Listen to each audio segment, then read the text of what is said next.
Good morning class, welcome to Daffodils online classes. कैसे हो बच्चों आप लोग? आई होप यू आप लोग बहुत अच्छे हैं, आप लोगों की पढ़ाई लिखाई बहुत अच्छी चल रही है। और जब तक ये आपको चैप्टर नंबर 12 समझ में भी आ रहा होगा, मैंने बताया था अब इसका वेटेज 6 नंबर का हो चुका होगा, तो आप इस चैप्टर को और भी ज़्यादा इंपॉर्टेंसी से पढ़ रहे होंगे। स्टूडेंट्स, एक बात ये है कि इसमें मैंने आपको कोल एंड पेट्रोलियम टॉपिक कंप्लीट करा दिया था। आज हम थोड़ा सा आगे बढ़ते हैं, तो इंग्लिश मीडियम वाले पेज नंबर 174 ओपन करिएगा और हिंदी मीडियम वाले अपने हिसाब से पेज को ओपन करिएगा। पेज नंबर आपका ये टॉपिक चल रहा था पेट्रोलियम, उसमें उसका लास्ट पैराग्राफ है बायोडीजल। समझिएगा, चालू करते हैं। Biodiesel is obtained from biological sources and is equivalent to diesel as a fuel. It is purely made from renewable resources.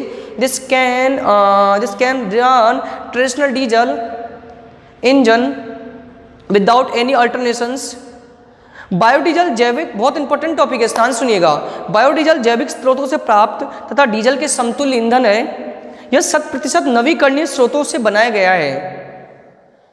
This can be run traditional engine without any alternation. This is a clean, suitable for conventional fuels. परंपरागत diesel इंजनों को बिना परिवर्तन किए चला सकते हैं। यह परंपरागत ईंधनों का एक स्वच्छ विकल्प है। It is considered the fuel of future. Underline करेगा, इसे भविष्य का ईंधन भी कहा जाता है। फ्यूचर फ्यूल भी बायोडीजल को बोला गया है। It is no poisons and biodegradable. यह विषैला नहीं है और जैव निम्न करनीय भी है। विषैला भी नहीं है और जैव निम्न करनीय है। The good thing about biodiesel is that like other fossil fuels it is not harmful for the environment. Biodiesel के बारे में सबसे अच्छी बात यह है कि दूसरे जीवाश्म ईंधनों की बात ये पर्यावरण के लिए हानिकारक भी नहीं है। और फॉसिल फ्यूल्स है ना, वो एनवायरनमेंट के लिए बेनिफिशियल नहीं है, नुकसानदायक होते हैं, लेकिन यह एनवायरनमेंट के लिए कोई नुकसानदायक नहीं है।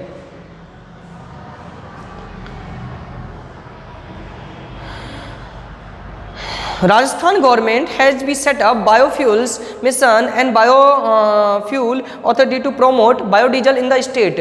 राजस्थान सरकार ने प्रदेश में बायोडीजल की व्यावसायिक खेती को प्रोत्साहित करने के लिए बायोडीजल मिशन और बायोडीजल अथॉरिटी का गठन किया है। अगला है सस्टेनेबल डेवलपमेंट, काफ़ी इंपॉर्टेंट टॉपिक है, अंडरलाइन कर लीजिएगा। एग्जाम के पॉइंट ऑफ व्यू से बहुत इंपॉर्टेंट मानता हूं मैं, क्योंकि इस जो टॉपिक का नाम है उसका इसका मीन्स ही नहीं है, अलग ही टॉपिक है, समझिएगा। Use of any resources should be cogen so that not only we can use them but also the generation to come can use them to fulfill their needs.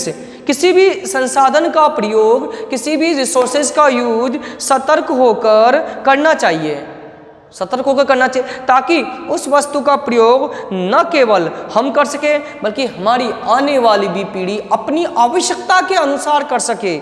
ये सतत पोषणीय विकास है। किसी भी संसाधन का उपयोग हमें समझदारी से इतना करना चाहिए कि हम तो करें ही करें उपयोग, आने वाली पीढ़ी भी अपनी आवश्यकता के अनुसार कर सके।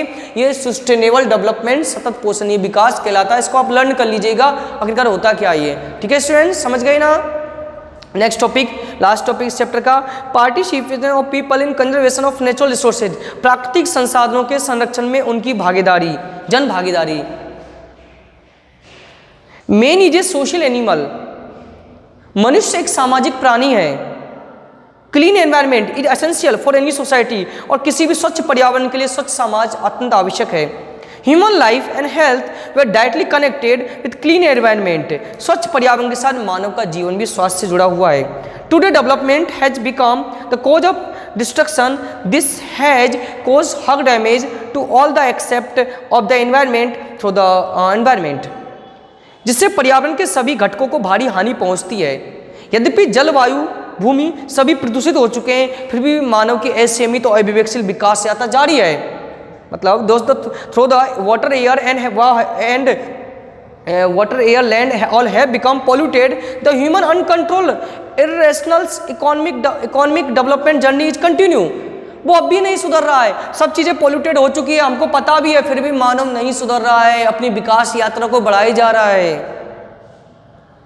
The harmony between the economic development and environmental protection has ended. Environmental are constantly warning then if natural resources are continue to be exploited, balance between environment and ecosystem may have to face serious crisis.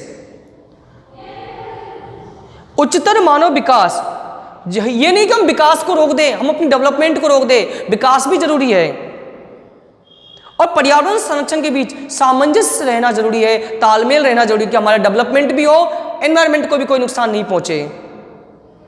पर्यावरणविद in spite of all successful experiment and mass movement are also running which are playing their role in maintaining balance in the environment and ecosystem।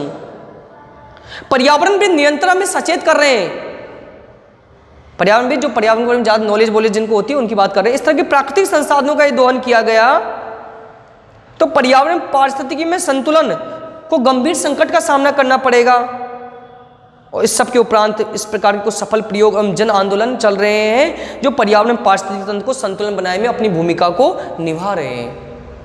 कुछ ऐसे आंदोलन भी चले हैं लोगों के द्वारा, उन आंदोलनों से हमें प्रेरणा मिली है और पर्यावरण को सुरक्षित रखने में हमें एक अहम भूमिका निभाने की जरूरत पड़ी है। तो स्टूडेंट्स आज के लिए इतना ही काफी है। नेक्स्ट वीडियो लेक्चर में इस चैप्टर को अपन कंप्लीट करने की कोशिश करेंगे और आगे की जो इन्फॉर्मेशन है आपको प्रोवाइड कराई जाएगी। सो आज के लिए इतना ही काफी। So thank you students, thank you for watching this video and attend this session.